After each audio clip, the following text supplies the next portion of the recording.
Bom, então vamos para a última aula da disciplina de culturas anuais, aula sexta. Vamos falar sobre a cultura do arroz. As regrinhas de sempre, né? A parte depois da aula já vai estar lá disponível os testes, anotem a média 6.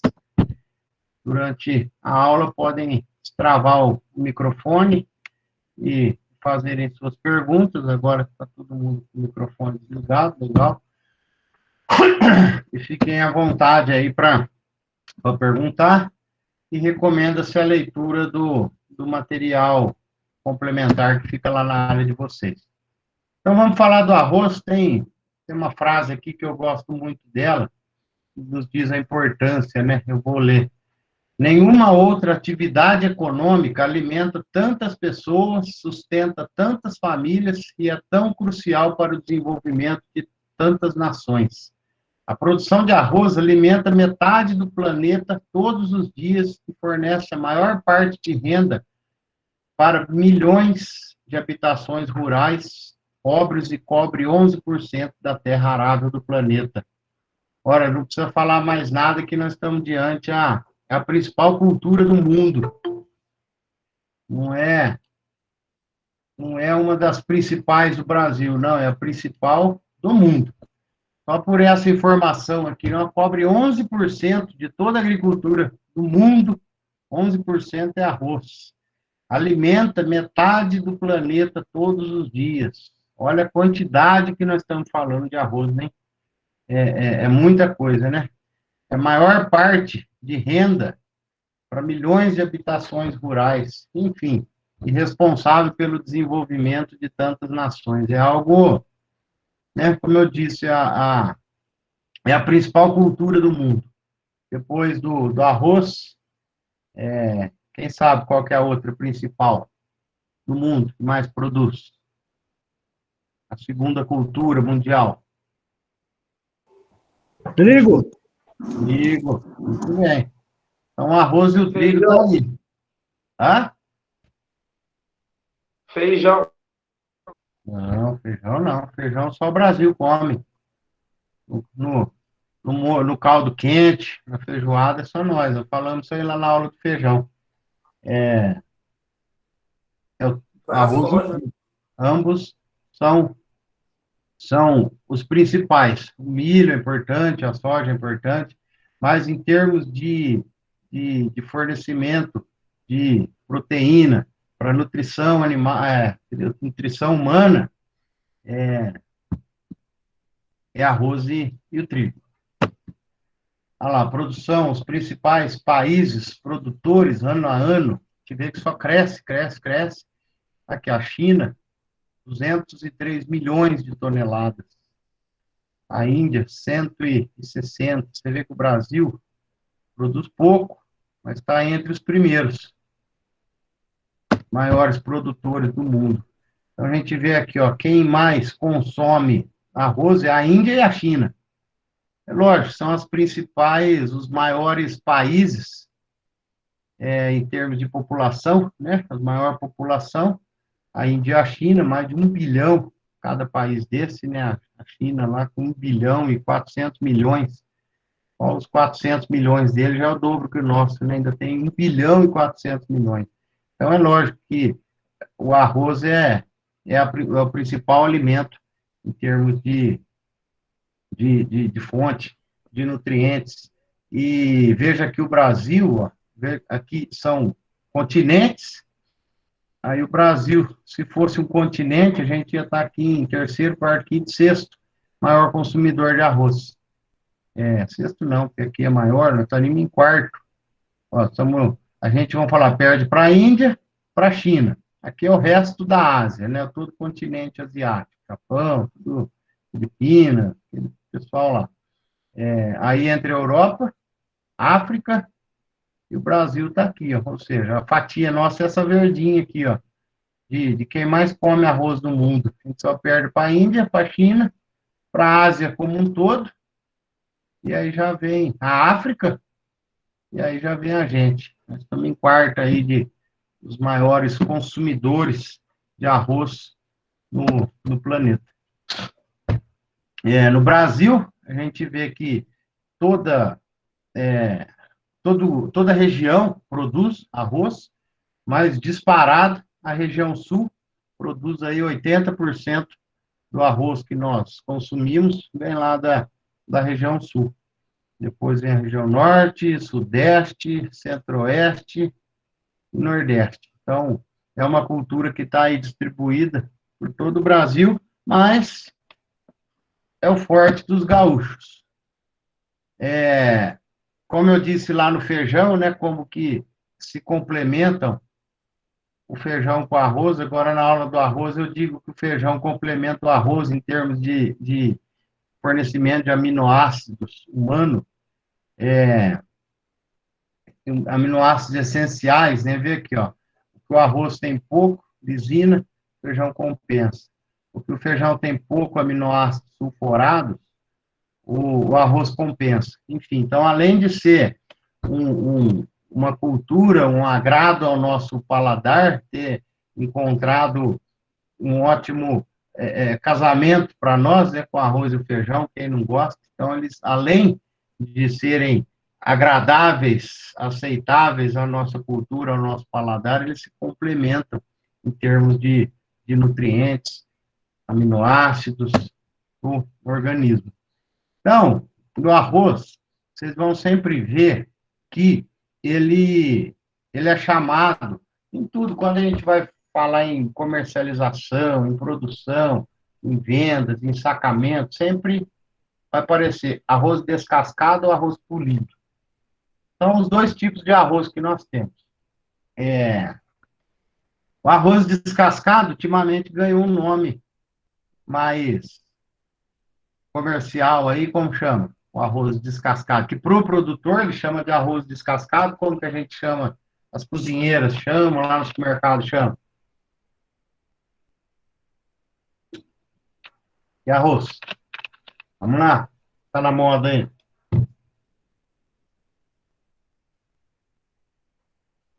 Não é parbolizado, não, né? Ah? Parbolizado? Tipo polido? É o próximo. Nós vamos falar do parbolizado, Eduardo, mas o parbolizado é o descascado, com uma diferença. Eu vou falar depois.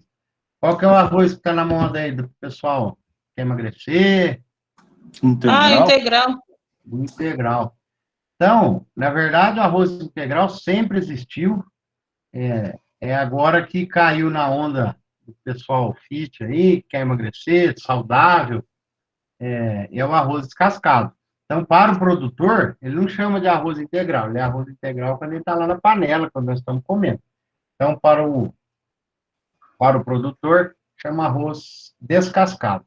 E o arroz polido, como que a gente chama? A Aline falou aí, como você falou, Aline? Tipo 1. Não, antes do tipo 1, você falou o quê? Arroz? Ai, caramba. Está Eu lá na esqueci. embalagem, ou está escrito arroz integral, arroz... O parbolizado. Não, o polido é o quê? O tipo 1 é... Não, o tipo, meu quando Deus. fala tipo 1, tipo 2, tipo 3, a gente está querendo dizer grãos inteiros. Então, o arroz que só tem grão inteiro é o tipo 1. O arroz que tem grão pela metade é tipo 2. O arroz que tem grão quebrado por 1/3, ele é arroz tipo 3. Mas é o arroz integral ou arroz que está lá no self-service lá. Arroz integral, o outro arroz. Que cor? Ele é mais amarelinho. Esse ele é... A gente Não? fala arroz branco, né? Arroz branco. Exatamente. Então, vamos falar, quando chega na cozinha, quando chega no prato... Arroz branco, arroz vermelho, mas é o arroz branco mais normal. É o arroz branco. Arroz vermelho é planta daninha. Não pode ter no meio do arroz.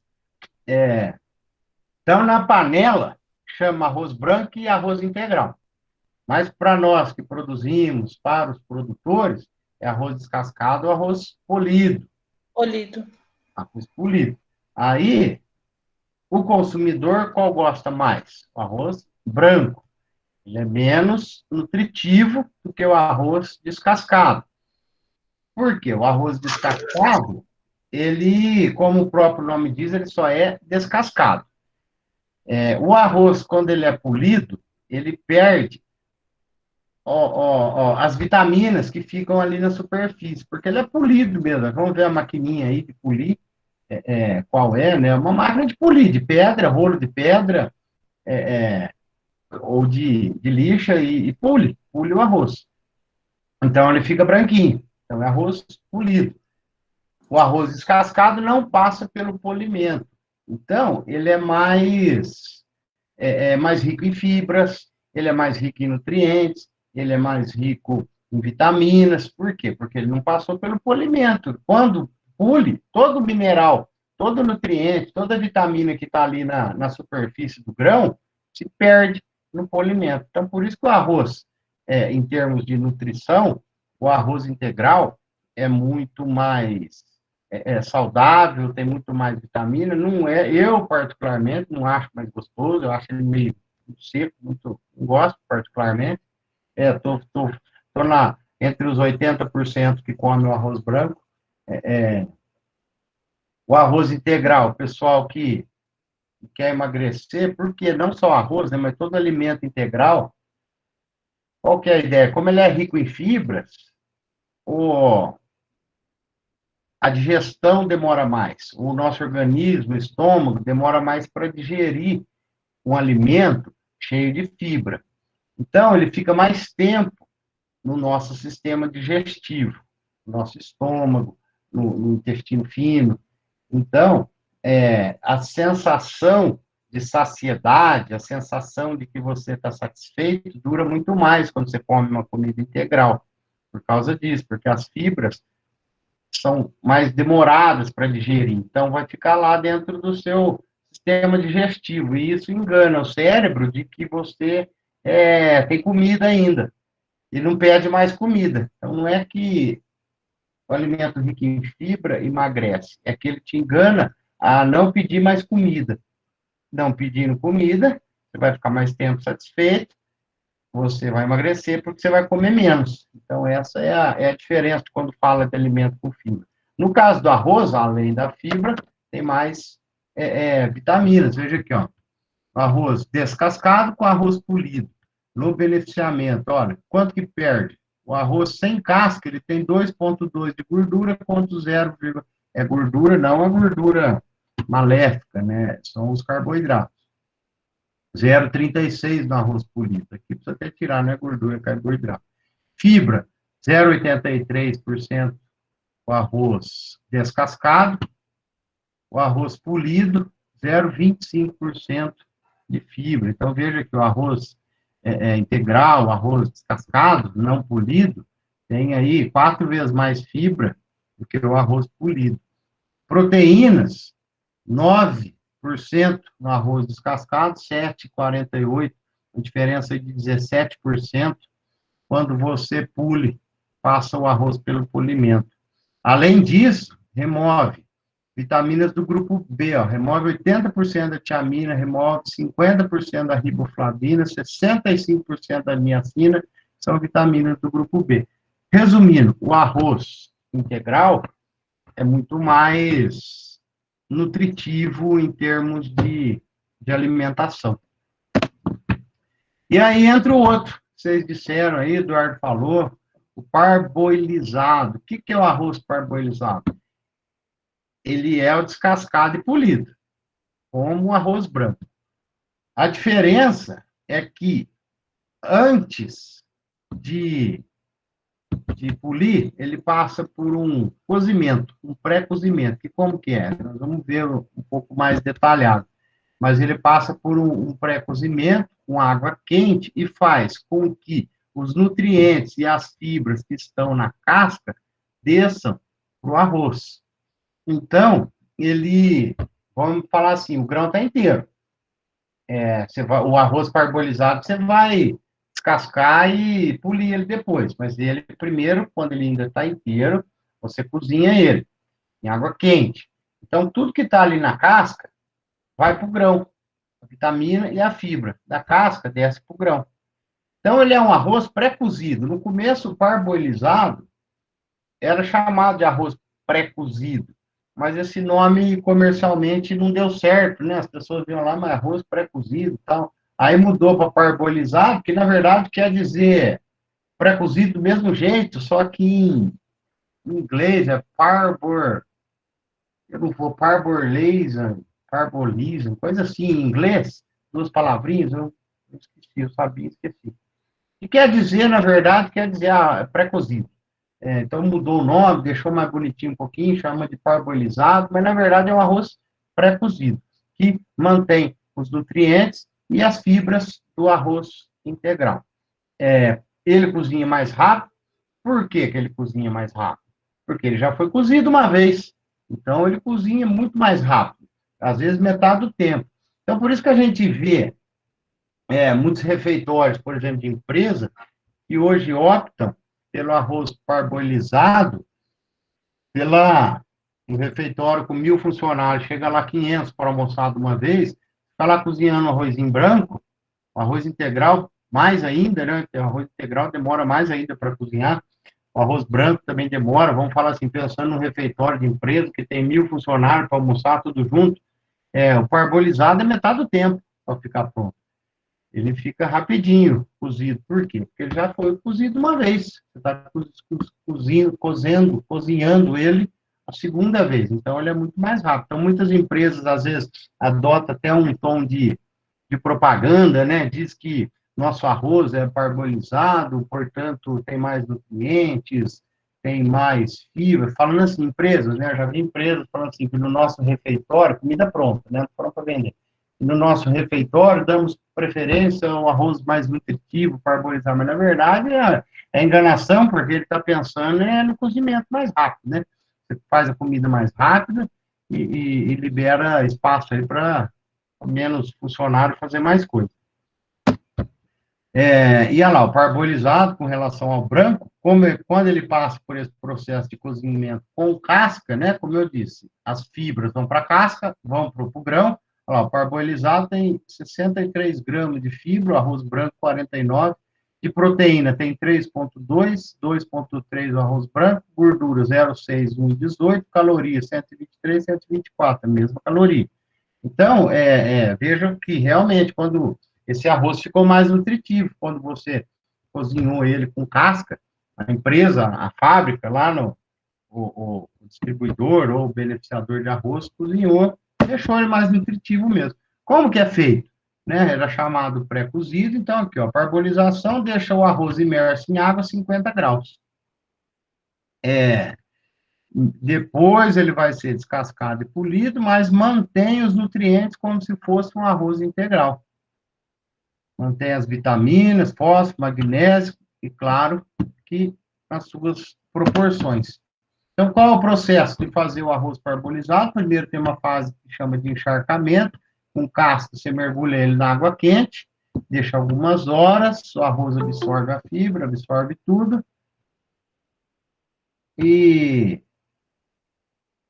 depois passa pelo processo de gelatinização. Quando ele ainda está úmido, você coloca em alta temperatura com pressão de vapor. Né? Então, aqui, ó, por isso que você está cozinhando. Então, nesse momento, quando você coloca essa elevação de temperatura com pressão e vapor, os nutrientes vão para o grão, que são fixados. E aí seca e está pronto para ser descascado e polido, como um arroz branco. Aí, depois que ele passou pela gelatinização, ele é descascado e polido como arroz branco. Mas ele não fica branco. Ele vai ficar mais escurinho. Por quê? Porque os nutrientes estão lá. E agora eu vou fazer uma pergunta que eu vi que está lá no outro slide. E o arroz? A gente tem que lavar o arroz ou não? Quem sabe? Quem cozinha arroz aí? Lava ou não lava? O arroz branco.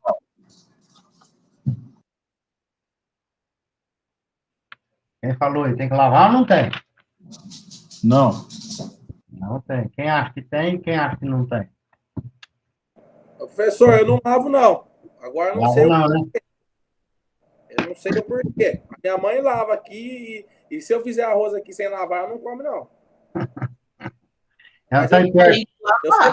Eu sempre fiz janta, sempre faço janta aqui toda semana. Tem uma turma aqui que eu vou para cozinhar para eles e eu nunca lavei arroz, não. Pois é. Ela tá aí por perto para ouvir ou não? Ela professor, saiu. acho que tem que lavar. Ela já saiu, mas já escutei ela xingar lá na sala já. Então, o que você falou, ô Lucas? Eu acho que tem que lavar. Então, o pessoal mais antigo é o que o seu xará, o outro Lucas, falou. O pessoal lava, minha mãe também lava. E acho um absurdo jogar sem lavar, mas não deve ser lavado, por questão de nutrientes. E aquele pó branco? O que é aquele pó branco? Que é o que tanto as donas de casa, que é o que a avó da gente implica que tem que lavar. O que é aquele pó branco? Amido. Eu fico doido quando alguém fala que aquilo é veneno, Não é inseticida. nada, é amido. Algumas pessoas falam que é na hora do armazenamento, acho que para proteger de inseto, professor. Então, aí, ó, você está fazendo parte do povo antigo, hein, Lucas? Ainda bem que você está na aula. Então, tá vendo? Vai aprendendo as coisas. Vai aprendendo as coisas. Aquele pozinho branco é o arroz polido. É o que você poliu. Quando você pule e não sai um pozinho, é aquele pozinho, é o arroz. Então, na verdade, quando você deixa aquele pozinho, porque o arroz, para ser polido, ele passa pelo processo de lavagem, um ótimo processo lá no beneficiamento, lá na usina de beneficiamento, lava o arroz para polir, descasca, lava e pule. Então, o arroz, ele já está lavado. Aquele pozinho branco é o pó do arroz, é pó do arroz. E quando você lava, você está tirando os nutrientes que estavam naquele. Lembra que eu falei lá do arroz integral, que ele é bom, e que quando você pule, você perde os nutrientes ali de fora? Então, aquele pozinho branco, na verdade, tem a vitamina, tem os nutrientes, estão tudo lá. Então, erroneamente, muita gente acha que lavando o arroz você está lavando. Você não está lavando, na verdade, você está tirando muita vitamina, tirando muito nutriente do arroz, e aquele pozinho branco nada mais é do que arroz. E o arroz já está limpo. E outro, É o contrário aqui, professor. Minha mãe sempre falou que aquele pozinho é porque o arroz está sujo. o arroz está sujo, não é só sua mãe, não. É só você falar para ela. Antigamente ela não sabia escolher o arroz e o feijão. Lembra que o feijão ela passava o dia anterior escolhendo o feijão? Não sei se você Exatamente. é da sua época, mas... Não, é porque ela falou sempre isso daí, ela falou para mim. Tinha que escolher o feijão à noite, antes de dormir, a mãe da gente escolhia o feijão, tirava, escolhia o arroz, tinha o marinheiro. O que é o marinheiro? O arroz com casca, e tinha que separar, deixava o feijão de molho de um dia para o outro. Hoje você não precisa fazer mais nada disso, porque as máquinas de beneficiamento hoje, tudo automático, você não acha um grãozinho, o marinheiro, né, que é o grão com casca, você não acha um grão hoje com casca dentro do arroz. Então, tudo mudou, né? Por isso, pelo mesmo motivo que ela não precisa escolher o arroz, escolher o feijão, não precisa lavar também. Mas não vamos querer mudar, não. Se ela quiser lavar, deixa que lava, porque não está precisando de vitamina, não. Compensa vitamina em outro lugar. Mas aquele pozinho branco é arroz, tá? Então, quando alguém falar para vocês que isso é veneno, que isso é produto para não ir bicho lá no armazém, não tem nada disso, não. Aquilo lá é o polimento. E, ainda para garantir, se falar que não, mas vai ter alguma bactéria, vai ter alguma coisa, a água não vai lavar a bactéria. Sabe o que vai matar a bactéria? O cozimento. Ser vivo algum, micro-organismo algum, tolera ficar 15 minutos na água fervendo, que o arroz fica, 15, 20 minutos na água fervendo, nenhum micro-organismo resiste. Quando você quer deixar, você não tem o filtro em casa, o que o pessoal fazia? Não fervia água, faz a gente fala, não, a água dá ruim, vou tomar água da torneira, mas vou ferver antes. Então, quando ele fervia a água lá, deixava lá 5 minutos fervendo, o que ele fazia? Ele matava tudo, não matava? Então, no arroz é a mesma coisa. Se o medo for algum micro-organismo, algum bicho, alguma coisa, 15 minutos na água quente, não sobra mais nada lá dentro. Então tem uns tabus aí que a gente... Olha lá, arroz branco não deve ser lavado. Como a casca do grão foi retirada, ele está desprotegido. Ao lavar ou deixar de molho, tem a possibilidade de perder os nutrientes, vitaminas, ferro, potássio, magnésio e fósforo. Outro motivo para desaconselhar a lavagem é que ele pode fazer que o arroz fique grudado após o cozimento em função da retirada do amido. E aquele pó branco? O arroz passa por um polimento, o pó branco é o resultado desse processo. Ou seja, não é sujeira nem produto químico, é partícula do próprio arroz. Inclusive, ao ser polido, ele é higienizado, que torna sem sentido lavar o arroz antes de cozinhar. O arroz cru não é ambiente propício para instalação e proliferação de bactérias, sem contar que o calor do cozimento elimina qualquer micro-organismo prejudicial à saúde. Inclusive, bactérias são totalmente eliminadas quando você... as bactérias não são eliminadas quando você lava, né? Você vai eliminar quando você cozinhar. Ou seja, uma falsa sensação, ou seja, uma enganação que a gente estaria limpando o arroz ao lavá-lo. Então, a gente não está limpando, a gente está extraindo muito vitamina, e se tiver alguma bactéria, a água não vai tirar. Feito? Então, é isso.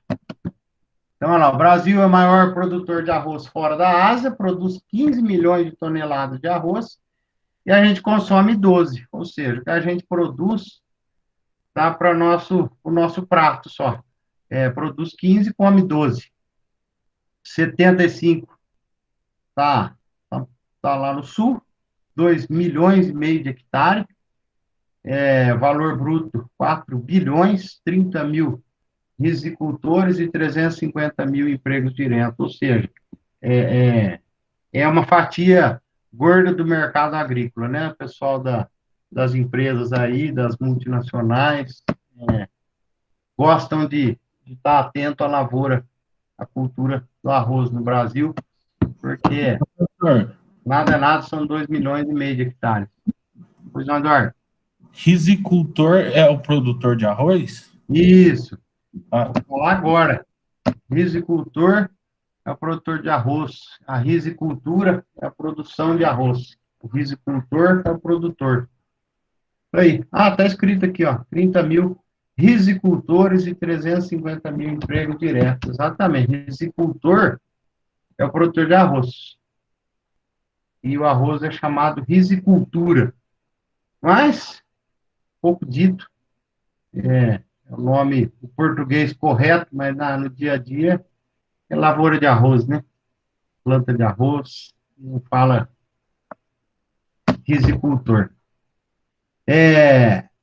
Herbácea, família das poáceas. Quem que é a famosa poácea? Hoje chama poácea, mas como que era chamada há pouco tempo atrás? As poáceas, família da cana. Que família, que gênero? Qual que é a família da cana?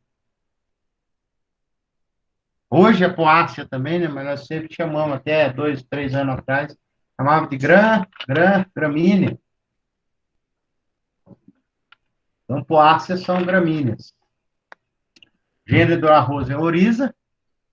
Aí tem 7 espécies: Oriza barti, glaberrima, latifolia, longistaminata, punctata, rufipogon e Oriza sativa. A maioria do arroz que nós temos é esse aqui, ó. Todos são gênero Oriza, né? Não muda, o que muda é a espécie.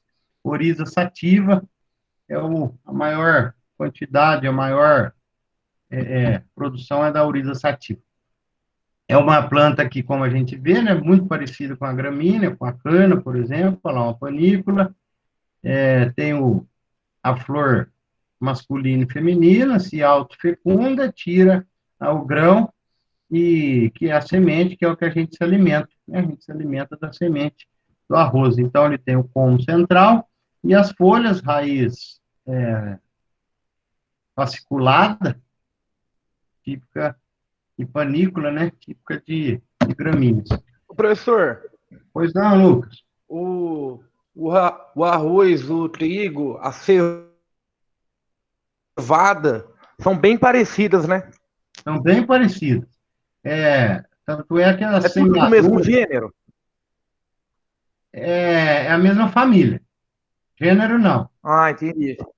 É a mesma família. quando a gente pensa para assim, para ajudar talvez nessa questão, indo um pouquinho para biologia, quando quer saber se é o mesmo gênero, a mesma família, a gente pensa assim: se fizer um cruzamento, nasce filhos férteis. Por exemplo, é isso que o pessoal da taxonomia, quem cria gênero, espécie, né? Então, quando é o mesmo gênero, é quando se cruzam e tem filhos férteis. Quando não se cruza, não são o mesmo gênero, né? Vamos dar um exemplo bem, bem chulo. Um peixe, cachorro com urso cruza, não cruza. Se cruzar, não vai ter filho. Então, eles não são o mesmo gênero. O pastor alemão com o pitbull cruza? Eu não. Pastor alemão com o pitbull cruza? Sim. Sim. Então, quer dizer, eles são o mesmo gênero, mas eles são diferentes. Então, eles são espécies diferentes, mas são o mesmo gênero, porque eles se cruzam. O pastor alemão com o Rottweiler, eles vão se cruzar e os filhos vão ser férteis. Agora tem aquele famoso cruzamento que os filhos não são férteis, que eu sempre esqueço, me ajuda aí quem? A mula com o jumento, né? Aí nasce, não, a égua com o jumento nasce a mula. Isso. A égua com o jumento nasce a mula. E a mula Aí é não é infértil. fértil, né? A mula não é fértil. Isso, exatamente. Aí a mula não é fértil. A mula não é fértil, né? Então, ó, jumento com a égua. Se cruza, mas os filhos não são férteis. Então, eles não são do mesmo gênero. É isso que a gente faz para saber. Então, cruzou, teve filho, fértil, é o mesmo gênero. Gênero diferente é o caso da égua e da mula. A égua do jumento e da mula. A mula não é fértil. Então, eles são. Então, quando você falou, ô Lucas, de trigo, quem falou trigo, cevada, Cevada. né? Acho que o azevém também, né? Isso, é tudo parecidinho. O É sorgo, tudo meio igual. Isso, sorgo também. é tudo parecido. Ou seja, eles são da mesma família, mas eles não se cruzam. Eles são gêneros e espécies diferentes. Ô, professor, com uma pergunta, a gente foi para pecuária e para biologia. Olha que maravilha. Olha que maravilha. Verdade. Você vê como é bom perguntar que a gente vai. Foi dessa eu já posso ir embora. Vai não, já agora você vai fazer outra pergunta boa. Tá certo. Eu vou fazer chamada lá no fim, brincadeira, não tem chamada não. Mas fica aí. Ó, então vamos lá, voltar para o arroz. O arroz vocês sempre vão ouvir falar. Se vocês quiserem, quando vocês encontrar um cara que produz arroz, você pergunta para ele: o arroz é inundado ou arroz sequeiro? Você planta. Aí ele vai te falar: o meu é inundado, o meu é sequeiro. Então, são dois tipos de produção, dois sistemas de produção de arroz. Ou ele é inundado ou ele é sequeiro. O arroz inundado é um tipo de irrigação. É uma irrigação por inundação. Quando nós fizemos lá a disciplina de irrigação, nós dissemos, né, que tem lá o sistema de aspersão, de micro-irrigação e o sistema de inundação. Então, na verdade, é um sistema de irrigação por inundação. Lavoura, campos inundados. Olha lá, os tabuleiros de arroz inundados. Vejam aí, na Índia, na China, produzem morros. O Brasil não produz em morro, não pode produzir em morro. Olha lá, o arroz na China produz em morro. A China produz muito em morro, né? Produz muito O Japão. em morro. A China ou o Japão produz muito em morro? Produz tudo em morro, porque eles não têm planalto, né? Aí, dando mais uma brecha, né? Porque fala, é bom fazer as perguntas que a gente vai. No Brasil, quando não se permite plantar em morro, o que a legislação diz é por conta da conservação do solo. Então, se diz que quando planta em morro, né, acima de 45 de declividade e mais de 100 metros de altitude, da erosão de solo, da degradação de solo, então não pode plantar por conta da conservação de solo. Então, todo morro nosso é um APP, é uma área de preservação. Eu não estou pedindo para mudar, não. No dia da manhã, alguém assistir essa gravação aqui vai falar que eu sou antiambiental. Não, é bom que preserva tudo. Mas eu acho que o argumento é errado. Porque vendo uma foto dessa aqui, o solo aqui está conservado ou não? Você acha que esse cara não tem interesse em conservar esse solo, não dar erosão, não perder a terra? Lógico que ele conserva. Então, a questão não é que não... Você quer preservar o morro, você preserva. Agora, falar que nós, agricultores, não somos capazes de conservar o morro, aí é diferente. Olha esse produtor aqui, ó. Pega lá os produtores. E outra, de fato, a demanda nunca diminui, ela só aumenta. Então, por que proibir uma coisa que aumenta a produção? Não tem porquê. Deram uma maleada na legislação de APP que morro com menos de 100 metros de altitude, menor de 45 graus, você pode plantar até 1/3, né? Você divide ali em 3, aquele terço de baixo ali você pode plantar. Então, por isso que a gente vê muitos morros e, por exemplo, a cana sobe um pouco. O eucalipto sobe um pouco o morro. Então, um morro com menos de 100 metros de altitude, com menos de 45 graus, eles permitem hoje, a nova legislação ambiental permite você subir 1/3 desse morro, né? Divide em 3, a primeira parte de baixo você pode subir. Mas que nem você pega, o pessoal que produz café no morro, produz uva lá no sul, tá tudo no morro. Esse povo não preserva o solo? Lógico que preserva. Não faz conservação de solo? Lógico que faz. Então, o argumento de que a produção no morro degrada, isso não é verdade. Você pode querer preservar, você pode... O que o Ricardo falou, dia da manhã, não sabemos se vai precisar subir o morro. Mas a gente conserva, a gente conserva. Nós somos fracos em conservar solo. A agricultura, quem mais conserva solo é a agricultura.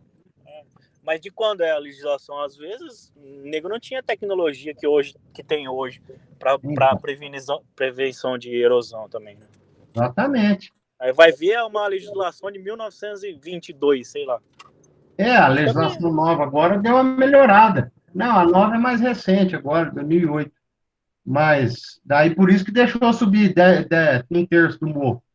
Mas quem mais? Se você vai aí nas beiras de rodovia, chove, inunda a pista, desce terra para a pista. Esse povo não sabe conservar solo. Pessoal aí que faz asfalto, aqui perto de casa está fazendo um prédio ali em cima, e no solo descoberto, dá uma chuva, vem toda a terra para cá. Esse povo não sabe conservar solo. Agora, nós da agricultura, nós somos especialistas em conservar solo, fazer curva de nível, fazer bolsão de retenção de água, fazer terraço, fazer escoamento de água no carreador. Nós, técnicos da área, somos especialistas em conservar solo. Quem falar que nós não sabemos fazer isso, não conhece agricultor. Porque quem tem os maiores interessados em conservar o solo e não ter erosão somos nós. Então, se um dia falar assim, que não vai mais poder plantar no morro, não sei o que vai fazer com os cafés de Minas, não sei o que vai fazer com as parreiras, com as videiras lá no sul, porque lá está tudo no morro, mas está tudo conservado, está tudo bonitinho. Olha lá, o arroz por inundação. Então, a gente vê que tem equipamentos específicos para plantar no sistema de inundação, que nada mais é que sai de um canal, desce. Nós vimos essa mesma slide aqui lá na disciplina de irrigação, né? Tem aquele declive de 4%, que a água tem que entrar aqui, sair lá do outro lado, utiliza a própria superfície do solo. Os tabuleiros, que é chamado, essas quadras inundadas, é chamado de tabuleiros, são de águas que entram de um lado e saem do outro, né? Não são águas paradas, ela entra no canto da quadra, sai do outro, sai do outro lado, atravessa a quadra, volta para o canal do dreno e volta lá para cima de novo, de modo que essa água fique recirculante, né? Recircule dentro dos tabuleiros, dentro da quadra, fica esse vai e vem com a água, né? Então, o arroz de sequeiro. Aqui tem duas fotos. Um é de sequeiro. Qual que é o de sequeiro? Esse aqui é arroz sequeiro ou é o arroz inundado? Essa raiz menor aqui.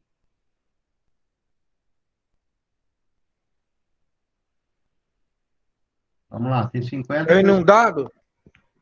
O menorzinho aqui é inundado? Acho que sim. Não, é sequeiro, não é o menorzinho. E aí, quem vai desempatar? Vai tentar 1-1. É Olha sequeiro. lá, ó, sequeiro, porque fala maior desenvolvimento da raiz. Sequeiro é de raiz maior. Esse aqui que eu tô com o mouse, então, é o quê? Inundado. Inundado. Ué. Não tô entendendo mais nada. Não, é que aqui, ó, tá escrito do lado ali, ó, maior desenvolvimento da raiz do sequeiro, né? Exatamente. Por quê? Por quê? Tem solo, né? E o que esse aqui não precisa ir lá embaixo? Buscar nada, né? Esse aqui, o nutriente está na boca dele. A água tá até o pé de água. Para que ele vai perder tempo, gastar energia produzindo raiz, né? Ele não precisa.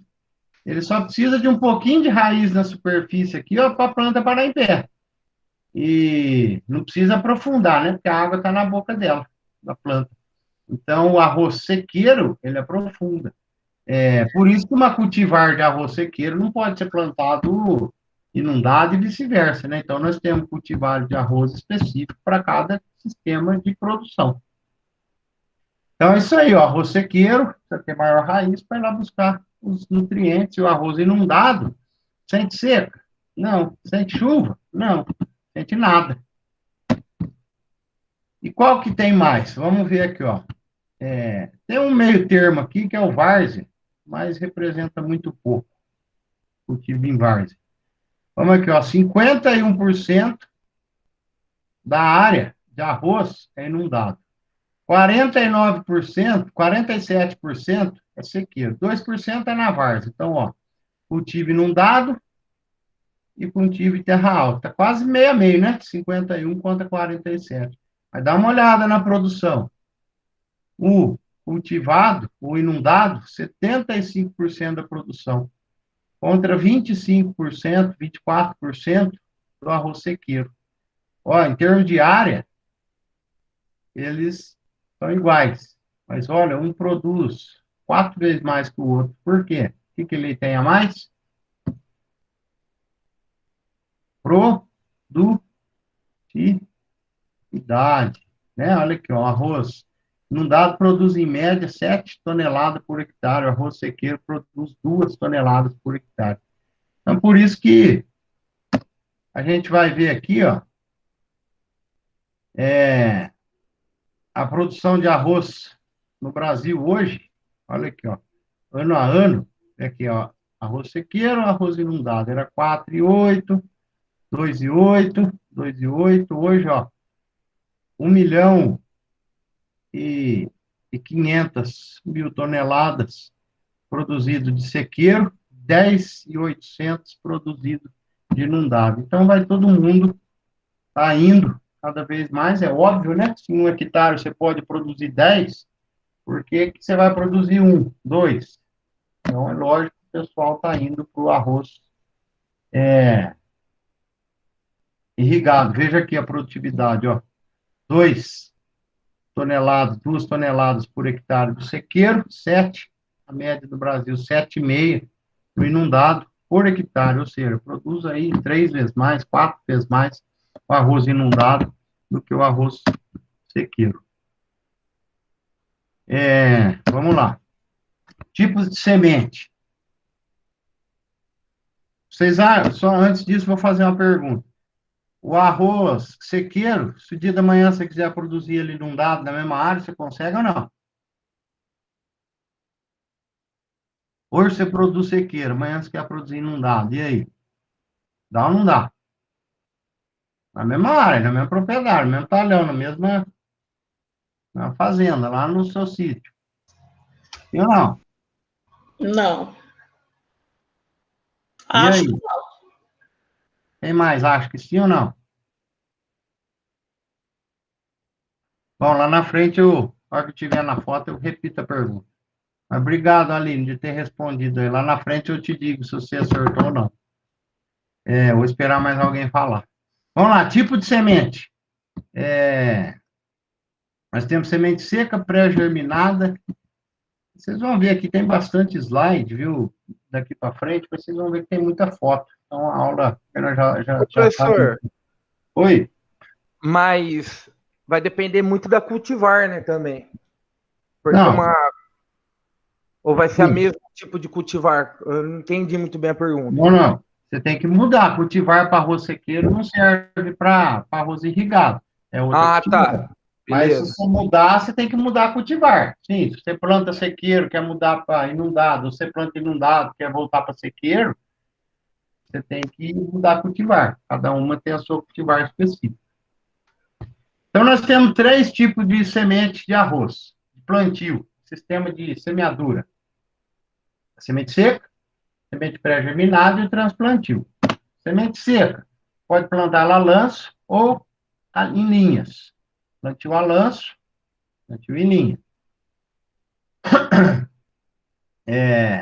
Nos plantio em linha, um preparo de solo convencional, plantio mínimo ou plantio direto. Semeadura a lanço, você pode fazer manual, de avião ou com o sistema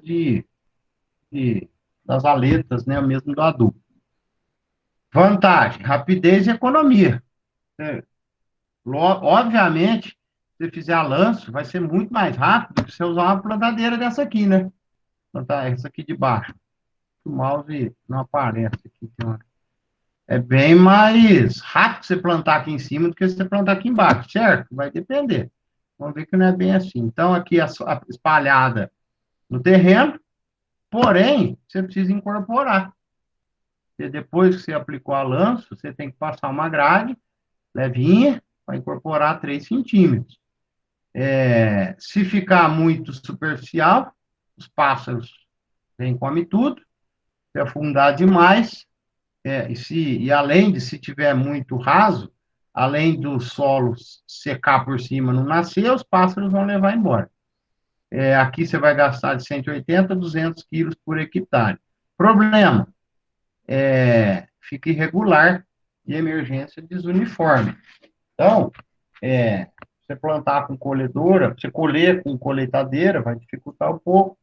Tratos culturais com máquina, você não vai conseguir fazer, você tem que fazer adubação a lanço também, porque você não vai ter linha. Irregular, vai ter umas manchas que não vai nascer nada, por quê? Porque a grade, às vezes, no que ela anda, ela empurra a semente. Às vezes, ela empurra um monte de semente e junta um pelotão de semente aqui, falta um pouco de semente lá atrás. Então, nunca a lanço vai ser uniforme e padrão. Diferentemente na semeadora, né? Semeadora, aí, ó, em preparo convencional, em cultivo mínimo e plantio direto. Você pode plantar com a semeadora. Por que eu estou falando semeadora? Tem outro costume também que, pessoal, grãos grandes, o pessoal chama de plantadora, grãos pequenos chama de semeadora. Na verdade, tudo é plantadora, né? Pode chamar plantadora de arroz também. Mas convencionou-se, culturalmente, o palavreado, chamar de semeadora, as que grãozinho de trigo, sorgo, arroz, centeio, cevada, grão pequeno, chamar de semeadora. Os grãos grandes, soja, milho, chamar de plantadora. Olha lá, plantio direto é arroz, direto na palha, colheu, já está plantando. Então, olha lá, semeadura em linha, dentre o plantio sequeiro é o mais utilizado, é o mais convencional, né? Espaçamento de 17 a 20 centímetros entre linhas, 50 plantas por metro. Olha a quantidade, né? Quando a gente fala lá de soja, de milho, a gente fala de 10, 15 plantas por metro. Olha de arroz, 50 plantas por metro, com espaçamento de 17 a 20. Então, gasta lá de 80 a 120 quilos de semente por hectare. A semente pré-germinada, como o próprio nome diz, aqui ela já tem uma pré-germinação, ela já tem o coleóptero e o sistema e a radicela saindo. Coleóptero e radicela. Radícula, né? Saindo. Deve lá, não pode estar muito grande, 2 a 3 milímetros, tem que estar bem miudinha a radicela e O coleótipo é o caule, né? O caulezinho, que ainda não é um caule, chama coleótipo, e a radicela, a radícula é uma raiz antes de sair, né? Como que você produz isso? Olha lá. Aí, aqui, tá? Preparo de solo para receber sementes pré-germinadas. Então, eu estou querendo dizer que semente pré-germinada você não pode plantar na plantadora. Você não pode plantar a lanço, porque depois, se você passar uma grade em cima de uma semente pré-germinada, você vai arrancar a raiz e o caulezinho dela. É a mesma coisa na plantadora. Então, semente pré-germinada é para áreas inundadas, para fazer, pode até fazer a lanço, mas em áreas inundadas, nunca sequeiro. Então, a gente está vendo aqui, o que nós estamos vendo aqui? Um preparo de solo, gradagem, em área inundada. Aqui é uma enxada rotativa, em área inundada. Olha aqui uma plana, para nivelar a área inundada, para receber sementes pré-germinadas. Está lá fazendo um plantio de semente pré-germinada. Então, a semeadura é feita em solo inundado, exige mais sementes, 125 a 150 quilos por hectare, faz uma conta aí de 300 plântulas por metro quadrado, nessa quantidade aqui de 125 a 150 quilos por metro quadrado. Então, você inunda a área e faz plantio com sementes pré-germinadas. Olha aqui, ó, para responder aquela pergunta lá de que se eu tenho um arroz sequeiro, eu quero passar ele para inundado. Só a Aline respondeu, ela falou que não. Quem acha que dá para passar ou não? O arroz sequeiro dá para passar para inundado? Eu não sei. Eu acho que sim. Vai passar ali, ó. Na máquina tá mostrando.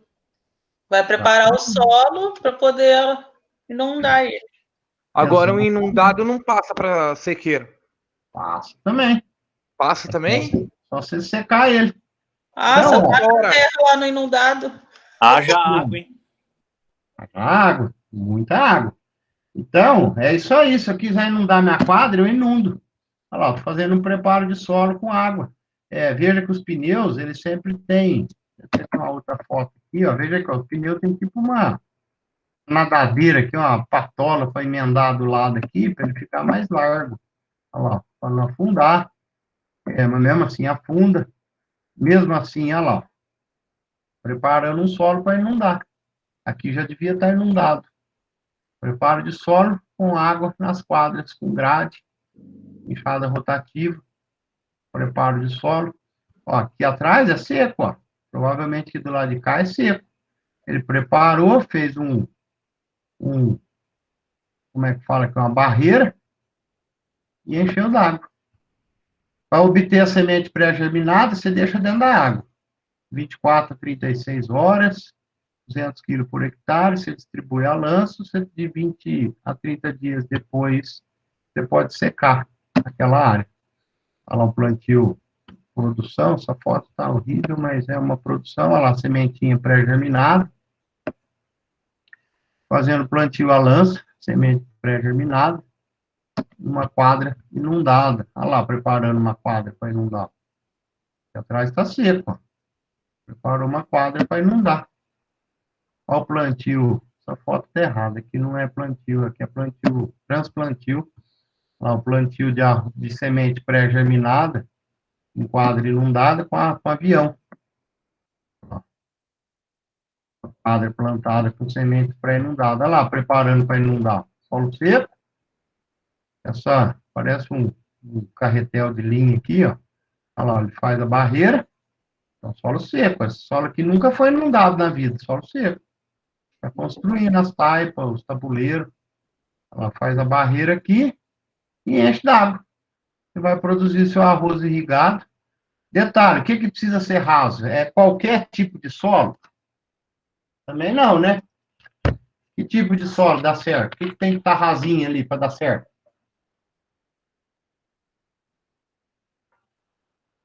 Como que é, professor? Não entendi. Qualquer tipo de solo, você consegue inundar?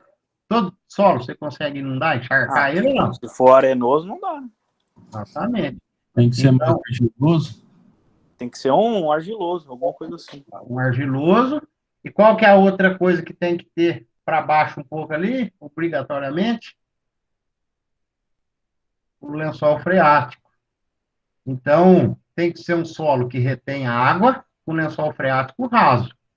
Se você pegar, é o que você falou, Ricardo, você pegar um solo arenoso, com lençol freático a 5 metros para baixo, Ele drena tudo. drena tudo e vai embora. O lençol não para, você enche o lençol. Você não enche a taipa, você não enche o tabuleiro, você enche o lençol e vai embora. Então, tem que ser um solo que retém água. Então, é mais tipo de solo de baixada, né? Vou falar, você encher um tabuleiro em cima do morro é impossível, né? Porque em cima de morro, raramente, a não ser que tenha mina, tem uma nascente perto, aí o solo é raso, mas... Professor, Pois mas não, Eduardo. aquele plantio no Morro da China que você mostrou, ele era inundado? Era inundado, mas na verdade levou por canal, mas era por inundação. Qual que é a diferença lá? Não tem lençol freático embaixo, tem rocha. O morro, com um pouco solo, ele rapidinho pega na rocha, né? Então, por isso que dá para encher. Então, ele só faz a bacia, o terraço, ele faz o terraço com a bacia, e como o solo é raso, que é rocha embaixo, ele enche com água o canal. Ele só circula a rocha só. Só circula a Planta rocha. em cima da Exatamente. rocha. Planta em cima da rocha. Que legal. O nosso caso aqui é diferente, ó. Essa aqui você vê que era uma lavoura antes normal, uma lavoura que nunca foi inundada e está preparando para inundar lá, encheu d'água. Olha lá, leva com um canal, aqui, ó, enchendo um canal, ó. Tá virando inundada aqui, encheu. Olha lá, o canal trazendo a água, jogou a água no tabuleiro, tá encheu.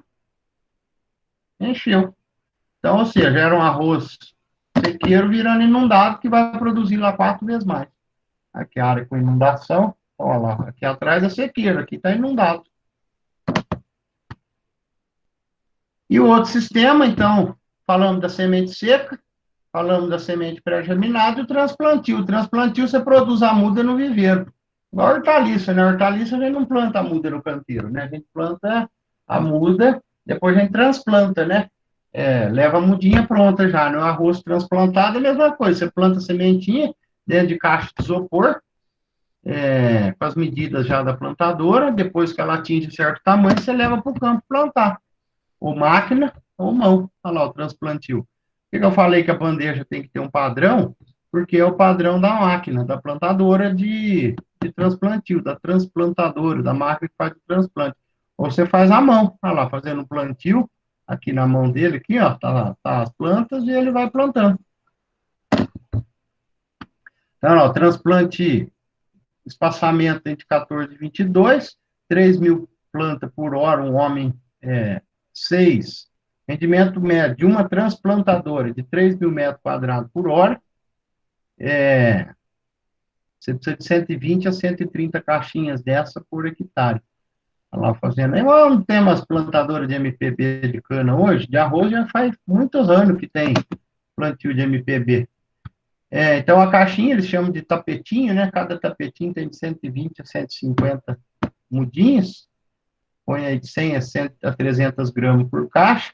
Quando dá 12 a 18 dias, com 2 folhinhas, você leva para o campo. Você planta em covas de 14 a 22 metros de espaçamento. 2 a 3 dias depois, você já pode inundar. Olha lá, o tapetinho, a bandejinha de arroz, para pôr na máquina.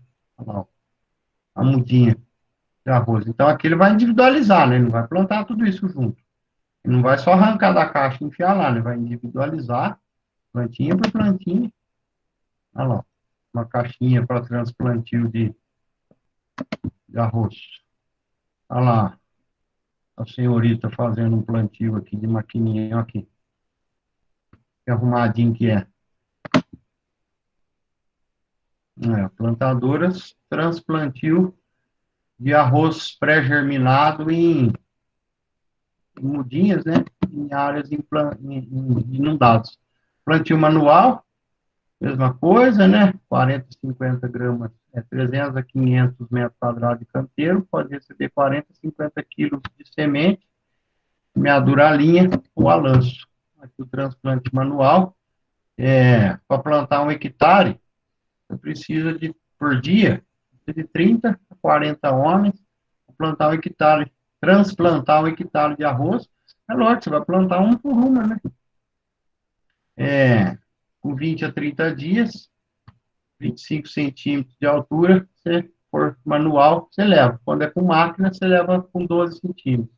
Manual, você leva com 25 centímetros. Tá vendo aqui? Eles estão plantando já a plantinha alta. Mecânico, 12 centímetros, manual com 20 centímetros. Olha lá o plantio manual de muda de arroz. Esse cara aqui está fazendo o preparo de solo. Preparo de solo e a turma vindo aqui plantar.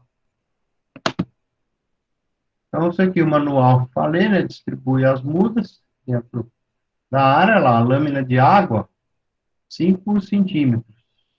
Então, você controla. Você vai plantar, você sobe a lâmina para 5 centímetros. Você acabou de plantar, você vai colher, você drena, você seca essa lâmina aqui. Canteiro de produção de muda, lá, a mudinha, você planta uma dessa por vez. A foto queimou. Olha lá os plantios em transplantio manual.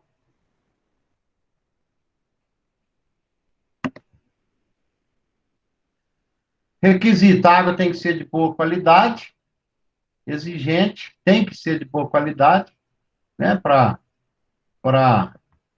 as plantas se desenvolverem, né? Nós falamos aqui lá na irrigação também, de que tem que ser plantas de boas qualidades, né? Para fazer esse plantio. Muda, água de boa qualidade. Então, olha lá, falou de bastante água, tá aqui, ó, 18 mil litros, 18 mil metros quadrados por hectare era. Para produzir 2,5 a 3 toneladas. Metro cúbico, né? 18 mil metros cúbicos por hectare. 18 milhões de litros. Hoje, ó, por volta de 6 a 8 mil metros cúbicos, você consegue produzir até 10 toneladas, que é um hectare, né? Então, vamos falar, antes você enchia um hectare com 18 mil metros cúbicos, hoje com 6 mil metros cúbicos você enche, mas por quê? Por causa da lâmina ser menorzinha, né? Antes enchia muito mais, de 12 centímetros lâmina de água, para as cultivar antigas, cultivar nova com menos água, você não precisa inundar tanto. Olha lá, fazendo, aqui é sequeiro, ó, sequeiro, aqui ele inundou, fez a barreira aqui para inundar. Tá aqui o enchimento do canal, né, a água, para encher o canal, olha lá, enchendo o canal, parece que tá fazendo a represa, né? Enche aí 5 milímetros, 5 centímetros de água. Aí aqui, vocês vão ver que preparo de solo depende se é inundado, depende se é sequeiro, tem que aprofundar pelo menos aí 40 centímetros para poder a raiz descer. O Z, lembra lá que a gente falou do Z da raiz? O arroz é 40 centímetros, então, geralmente é uma haste escarificadora mais profunda, joga sementes, 3, 4 centímetros e seca. Estamos falando do arroz sequeiro. Então, semeadura, vixe, pode ser a linha, pode ser em cova, pode ser a lanço, nós temos para tudo gosto. Então, eu não vou perder muito tempo em falando de espaçamento, de preparo de solo, porque vocês viram que é o mais variado possível. Olha lá, tem distância entre cova de 30, de 40, 40 por 30, 8 a 10 plantas por covas. Se for mais, uma planta compete com a outra. Semeadura em linha de 0,2 a 0,5 entre linhas. Profundidade de semeadura depende do solo. As cultivar são específicas para terra alta ou para sequeiro, por quê? Terra alta ou para inundado, por conta as que são tolerantes à seca, são para terras altas. E, por via de regra, elas são quando você insere uma característica numa cultivar, você acaba perdendo outra. Por exemplo, quando você insere a característica de tolerância à seca, você perde outra característica. Então, as que vão ficar inundadas, elas são mais, têm a característica de produzir mais, e elas não têm uma característica de tolerância à seca, né? Porque elas não precisam ser tolerantes a secas, que elas vão estar inundadas. Olha lá, semeadura, semente seca, em covas, manual. Olha lá, faz uma linha e vem com a matraca jogando semente, tem carrinho, para jogar lá adubo, semente e adubo. Plantio em terra alta. Déficit hídrico em terra alta é um grande problema, né? Plantio sequeiro, o arroz não suporta, né? Pela própria característica, como ele vai muito bem inundado, ele não suporta sequeiro, seca de jeito nenhum. Qualquer déficit hídrico já afeta a planta. Arroz com plantio direto, arroz sequeiro, olha, áreas grandes de arroz sequeiro. Plantio direto, pós-feijão, de arroz sequeiro. Adubação nitrogenada e cobertura. Cultivar primavera com 45 dias, ó, Filipinas, plantio em morro, plantio e colheita manual, plantio em cova, colheita manual. Então, olha lá, cultivo em várzea. É lógico que você tem que pegar quando ela está com menos umidade, meses com menos chuva, né? Não só com arroz, mas quando você trabalha com várzea, tem que trabalhar o preparo de solo e plantio naquela época da seca de meio de ano, de inverno. Aí você faz o seu preparo de solo na várzea, né? Então, o espaçamento tem os mais variados, pode ser em cova, pode ser em linha, a densidade depende se é cova ou se é linha, veja que tem diversos, tem de 10 a 12 plantas por cova, de 50 a 100 quilos se for lanço, espaçamento entre covas diferenciados, semeadura, quanto mais úmido, mais rasa, né? Quanto maior teor de umidade, mais raso. Não vai aprofundar a semente, uma porque se secar aquela camada de cima, você não consegue, a semente não consegue romper. Então, tem cultivar específico para plantar a terra alta. Aqui, ó, cultivo em várzea. Para trabalhar em várzea, sempre rodados mais largos, né? Para não afundar, é sempre assim, sempre pneus, esteiras mais largos, não afunda.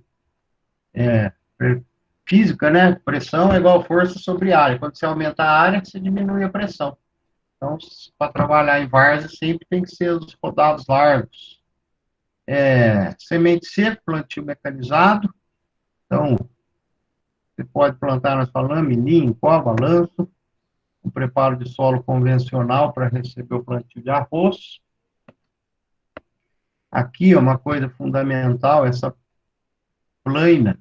Veja que aqui é o cabeçalho, ó, você engata atrás do trator aqui e nivela a área para fazer a sistematização da quadra. São as lamininhas, né? Você põe a lamininha aqui ou você usa essa lâmina que ela já faz ela raspa, né? Aqui na frente ela raspa, cobre onde tiver os buracos, e que atrás nivela.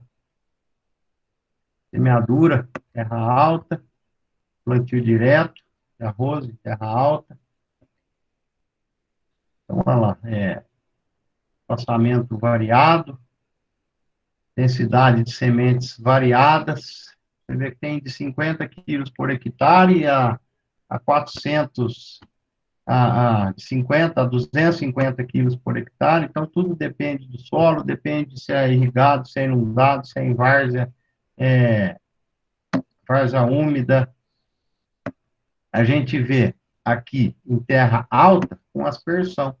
Olha lá o pivô central, porque como eu disse que o arroz não tolera seca, então o arroz em terra alta tem que ter uma irrigação, tem que ter um sistema de irrigação para terra alta.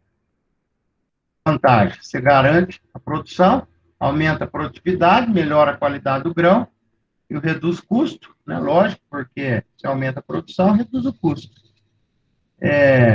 E aí você foge de época, né? Você não tem época certa ou errada. Se você tem uma irrigação, pode plantar em qualquer época.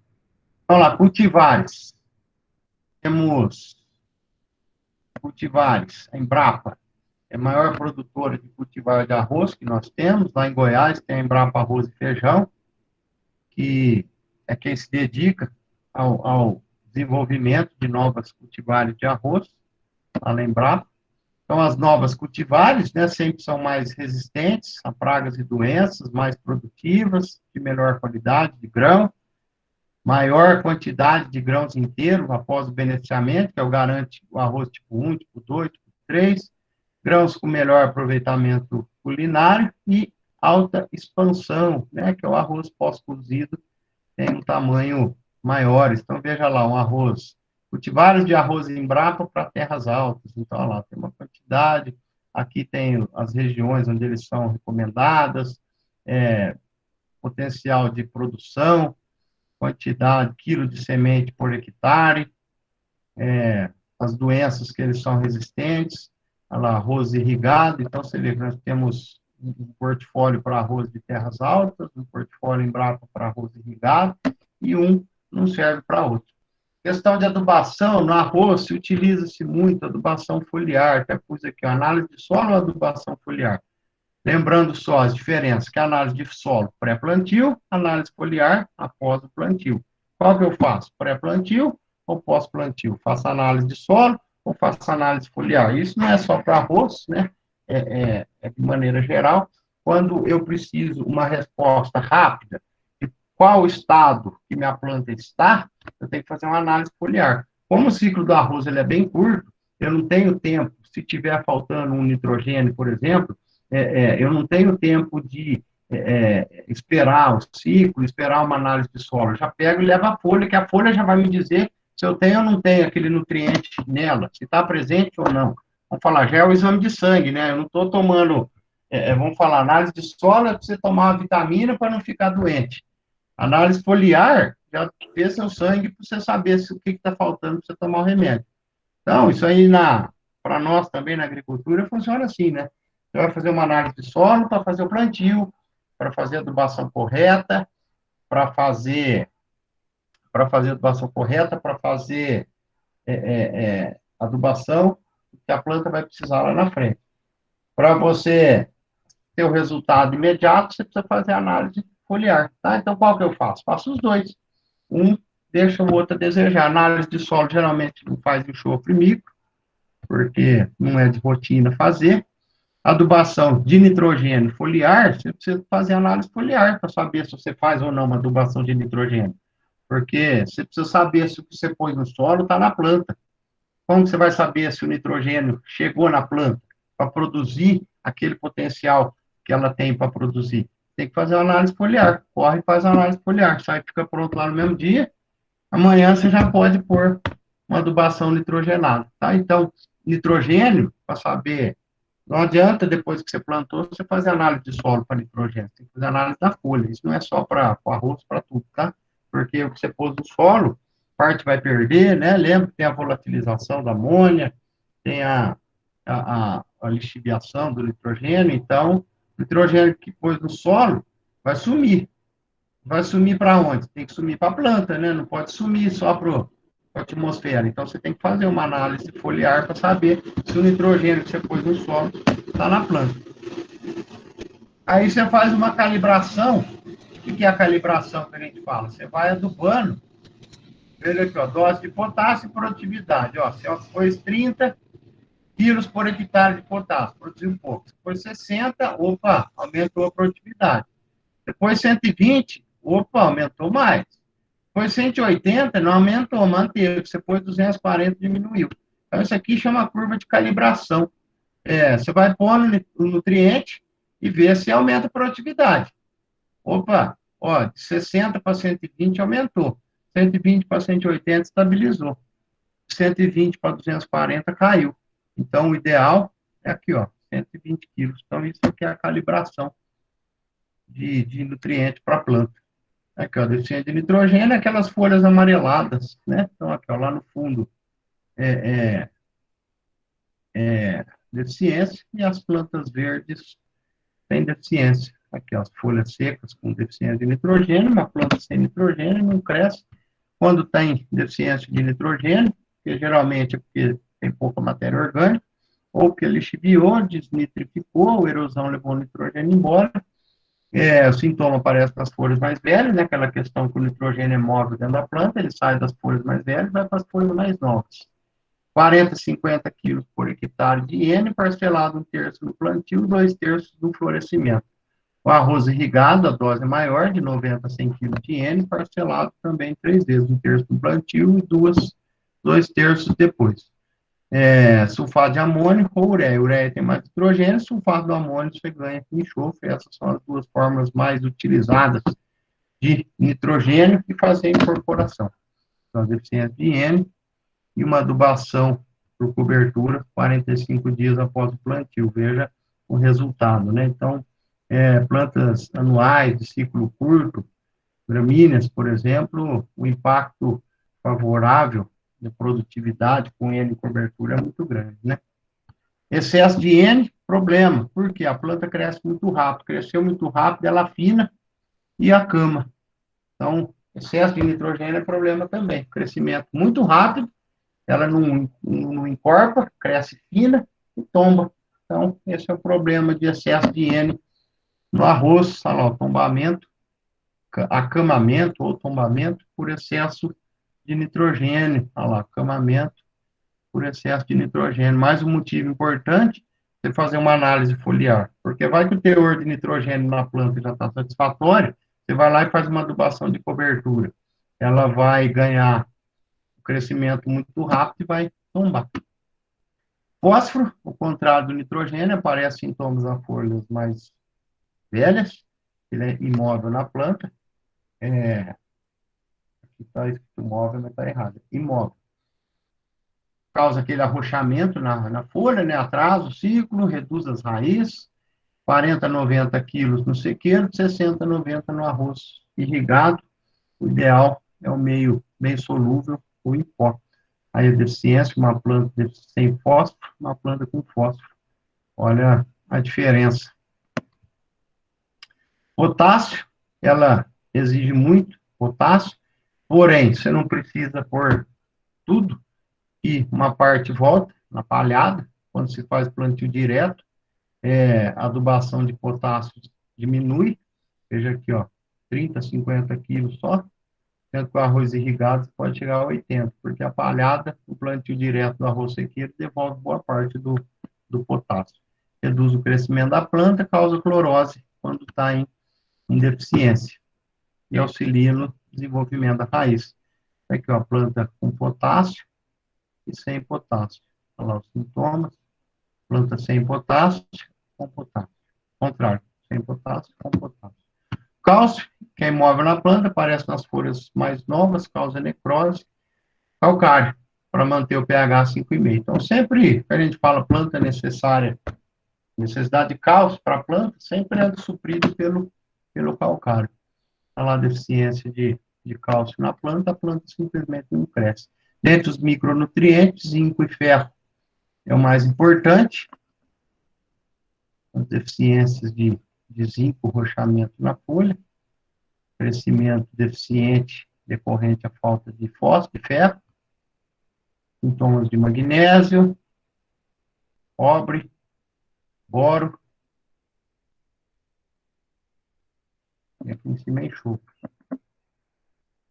Solos com teores excesso de ferro, causa toxidez, esse avermelhamento, a planta não cresce, importância da análise de solo, excesso de ferro no solo, simplesmente as plantas ficam queimadas e não vêm. Então, existem cultivares mais tolerantes, a análise de solo é fundamental para saber o teor de ferro no seu solo. Tem uma receita de bolo que, se não tiver uma análise de solo, 250 quilos de sulfato de amônio para fornecer N, 250 quilos de superfosfato para fornecer o fósforo, 30 quilos de cloreto de potássio para fornecer o potássio. Uma regra. Professor, pois não? no,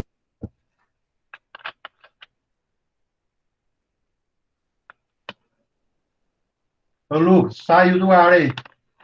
Não está chegando. Não sei se é o microfone ou a internet. Bom, pelo menos eu não estou ouvindo. Tem alguém ouvindo aí? Tá dando para ouvir? Agora vai, Lu. No caso do sulfato de amônia, tem como trocar pela ureia ou não? Tem. Ou é sulfato de amônia ou ureia. Quando é um, quando é outro. A vantagem, que nem se você tem, quando usa sulfato, quando você vê que o seu solo é pobre em enxofre, o sulfato é enxofre, né? O S lá do sulfato é o enxofre. Então, você ganha enxofre. Se você quiser pôr enxofre junto, põe sulfato de amônio. Se o seu solo está jóia de enxofre, você põe a ureia. A ureia, qual que é a vantagem? Tem lá 50%, 45%, 50% de N. Então, tem muito mais N, mas não tem os outros nutrientes, não tem enxofre. Então, se você quer ganhar enxofre e nitrogênio, você aplica sulfato de amônio. Se você quer só o nitrogênio, você manda na ureia. No caso, um NPK aí também iria bem, Vai, o NPK também. de plantio. Precisa chegar na fórmula do NPK para garantir essa quantidade aqui de quilos por hectare, de N, de P e do K. Show de bola. Calibrar a fórmula. Eu digo assim, um pato 14,8, em uma tonelada de cato 14,8, não chega a 250, 250. Vai ter que ser um 12, 10, 10, coisa assim. 12, 12. Precisa calibrar a fórmula do NPK para fornecer isso aqui. Sim. Mas existe. Planta daninha, o arroz vermelho é o pior, não pode ter. Produtor de semente de arroz, o arroz vermelho é a grande praga. Porque ele nasce junto com o arroz. Ele tem as mesmas exigências, é um arroz, é um tipo de arroz prejudicial, ele forma as moitas lá no meio e simplesmente é a pior praga de plantas invasoras. Das invasoras, o arroz vermelho é pior, é o terror dos produtores de semente de arroz, é o arroz vermelho, porque ele se afunda lá no meio e quando você colhe o arroz branco, o arroz, a semente do arroz normal, vai o arroz vermelho junto. Então tem os controles, né, químico, mecânico, preventivo, doenças. Então, ao passo que... Oi? O arroz vermelho, ele seria o arroz comum na semente, ou não? Não. Entendi que É você outra falou, espécie, né? é um pé inteiro, é uma planta. Isso, é um pé inteiro, ele produz só arroz vermelho. Dá para matar esse arroz, vai matar a cultura, vai matar a plantação. Exatamente. Tem arroz transgênico também para evitar isso, mas o controle da população cultural, preventivo, sempre aqui, ó, herbicida, conhecer a biologia da planta, né? Exatamente por isso aí, se matar um, mata os dois. Que é uma planta. Então, por parte de planta daninha, o problema do arroz é o arroz vermelho. E de doença é o brusone, né? O famoso brusone do arroz, que é um fungo que acaba com o arroz, deixa as folhas, o caule, branquinho, como, né? Branquinho. Então, plantas bem nutridas, claro, são mais resistentes ao brusone. Eu quero dizer assim, que muitas vezes, ao invés de aplicar um fungicida, você faz uma cobertura de N, você controla o brusone, ao invés do fungicida, porque você deu vitamina para a planta, vamos falar assim, né? Quem que é mais fácil morrer de gripe? Quem está forte ou quem está fraco? Quem está fraco, né? Então, quem que o brusone é mais fácil matar? Uma planta com alguma deficiência, né? Então, quando você dá uma injeção de nitrogênio numa planta com brusone, vale mais do que se aplicar um fungicida. E aí, além a planta fica mais forte, mais produtiva, o brusone não vai matar ela. Aí, o aparecimento de brusone, mancha de grãos, aí é fungo ou bactéria que mancha o grão perde a qualidade. As manchas pardas, mal do pé, também é fungo. Então, olha lá, rossequeiro, pouco exigente em insumo, tolerante a solo ácido, por isso que foi bem lá no selado. Fase fenológica, são 3, não tem aquele monte de fase igual a gente viu no algodão, nas outras. Então, lá, somente fase vegetativa, reprodutiva e maturação. A vegetativa é o crescimento da planta, né, o alongamento do caule. A fase reprodutiva é a que forma a panícula, forma a semente, e a fase de maturação é onde o grão vai secando, perdendo a umidade. As pragas, então, as piores, né, o cupim de solo, para qualquer praga, aí vem os percevejos, cigarrinha, as brocas e as lagartas, curuquerê militar, e o pão de galinha, que é outra praga de solo. Colheita. Na hora certa é o que garante a qualidade do grão. Como que eu sei hora de colher?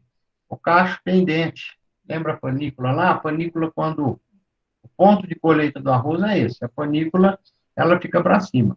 Quando a panícula cai, ela está lá bonitinha, quando ela cai, é hora da colheita. Então, quando tiver 80% das panículas caída, cacho pendente, é hora da colheita. Aí a umidade já está por volta de 18 a 24. Se tiver mais seco que isso, corre o risco de trincar o grão. E a velocidade do molinete da colhedora, a velocidade da colhedora e do molinete da colhedora é fundamental para não haver trincamentos de grãos. Então, aqui é uma colheitadeira de arroz. E aí vai para o pós-colheita. Então, vai estar lá. Se você colheu mais úmido, você seca no paiol, no silo. Preferência secar no silo, é mais rápido. No paiol, um processo natural, próprio ar atmosférico que vai secar. Tem que pôr sob estrados, né, para não ficar em contato direto com o solo, para ter a circulação de ar entre as sacarias, no paiol, e o beneficiamento, depois da colheita, entra o beneficiamento. E a limpeza, descasca, separa a palha, o marinheiro, o arroz com palha, dos arroz normais, né, separa os arroz que tem palha.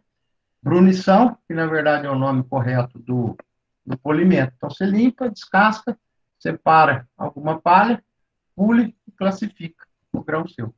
A limpeza, beneficiamento, é feito por essas máquinas, né? Hoje, as máquinas de beneficiamento de limpeza é essa aqui que faz a pré-limpeza. Primeiro passou uma de pré-limpeza, onde tirou a sujeira grossa, torrão, toco, folha.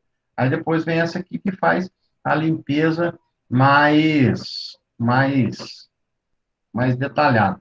Joga na outra máquina que faz o descascamento, que são roletes de borracha ou de pedra, que ficam girando aqui dentro. Então, você joga o arroz com casca aqui dentro ele fica girando, aqui atrás sopra a casca, e aqui cai o arroz já descascado, que vai para o polimento. Não, aqui, antes de ir para o polimento, faz a separação de cascas e marinheiros, que é aquele grão com a casca, né? Primeiro essa máquina aqui faz a separação, aqui faz o polimento, tem a polidora vertical, polidora horizontal, que o rolo fica aqui rolando e polindo.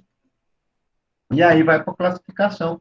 Então, tem umas pistolas de pressão aqui dentro, que quando vê alguma impureza, algum grão quebrado, é aqui que faz a classificação. Então, o arroz tipo 1, quando está 100% dos grãos inteiros. 100% dos grãos inteiros vão para o arroz tipo 1. Quando tem, e aí ele separa meio arroz e 3/4, meio grão, 3/4 de grão e grão inteiro. Então, tipo 1 é grão inteiro, meio grão. Tipo 1 é grão inteiro, tipo 2 é meio grão, tipo 3 é 3/4 de grão. Essa máquina aqui que faz essa separação com laser, aí está pronto para fazer embalagem, expedição, ou a usina de beneficiamento de arroz vende para outro embalar, ou a própria usina de beneficiamento embala, e assim está pronto o arroz para chegar no supermercado. Bem, pessoal, acho que o importante do arroz, né, você vê que eu passei muita coisa direto, são doenças, é o brusone, praga de paiol, são os ratos, planta daninha, o arroz vermelho. Se o arroz é sequeiro ou se é inundado, o arroz inundado é o mais produtivo, produz aí 4 vezes mais. Você pode inundar a sua área, desde que seja solo passivo de encharcamento com lençol freático raso, sementes adaptadas para cada uma delas. E os equipamentos também, adaptados para sequeiro ou inundado. Eu vou interromper a gravação. Se a gente tiver alguma dúvida, a gente esclarece agora.